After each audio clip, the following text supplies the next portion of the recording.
Spin attack!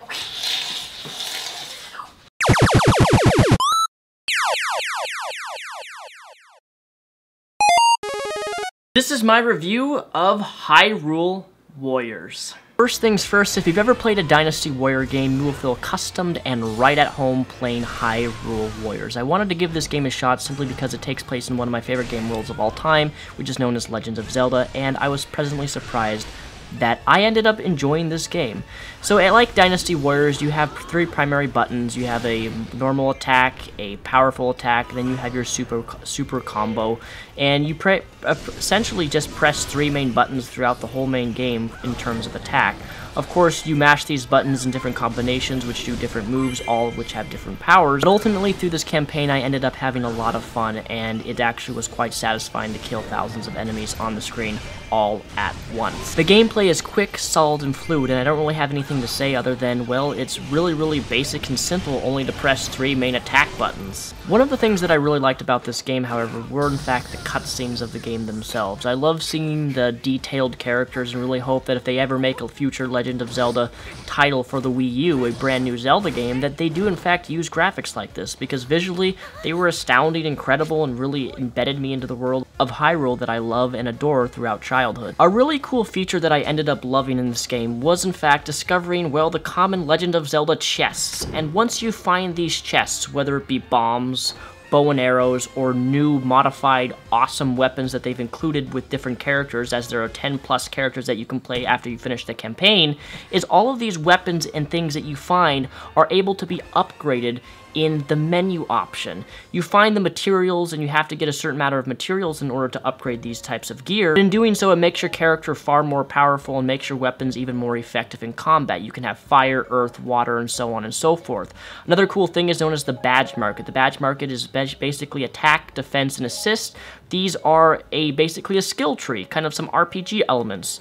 They give you new combo attack moves where you mish and mash all the different buttons and you do all these different combat moves and so on and so forth. It's really cool.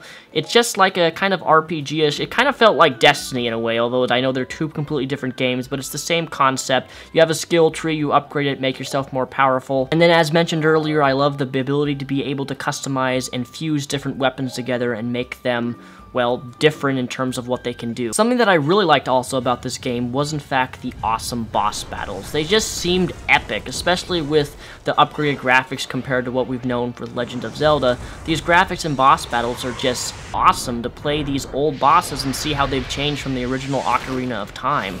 They're epic, and the characters themselves are pretty cool to fight and destroy. I actually don't have a whole lot of negative things to say about this game because I really enjoyed playing through it, but I did notice a few things when there were so many enemies on screen at certain points in the game that I would actually get reduced frame rate.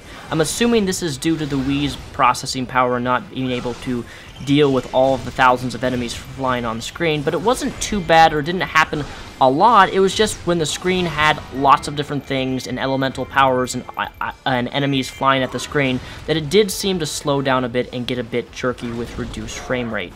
Something that I also found was very disappointing was in fact that there's no ability to do cooperative.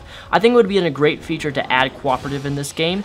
You have the campaign, you have adventure mode, you have time mode where you race through and kill as many enemies as you can, but it's just really disappointing that I can't play with my friends. I can't have another person come over and we can just mash and kill enemies together right on screen. So overall, if you like Dynasty Warriors, you will probably love this game. If you are a fan of Legends of Zelda like myself, then you may also love this game, assuming you want something that is different, because this game is very different from any Legend of Zelda title that you probably have ever played. Nonetheless, if you want something that is action-packed and fun and smooth and fluid and easy to control, sit down, have a beer, eat some pizza along with playing games and killing enemies, this game is probably for you. I just really wish that it had cooperative play, because if it did, I'd probably actually have the longevity of this game lasting more than the 9-hour campaign that it does have. I just don't understand why some games in this day and age simply don't offer the ability to do cooperative when they're this much fun. So there you have it, ladies and gentlemen, my fellow reptiles. This has been my experience with Hyrule Warriors. I'm going to be giving this copy away free. If you leave a comment down below saying, what is your favorite Legend of Zelda game, and why is that specific Legend of Zelda game your favorite, you will be entered to win this game, and I will send it to one of my subscribers for absolutely free. Thank you for watching. My name is Daniel Sulzbach, also known as Mr. Repzion. Peace, the rep out, and have a fantastic Friday.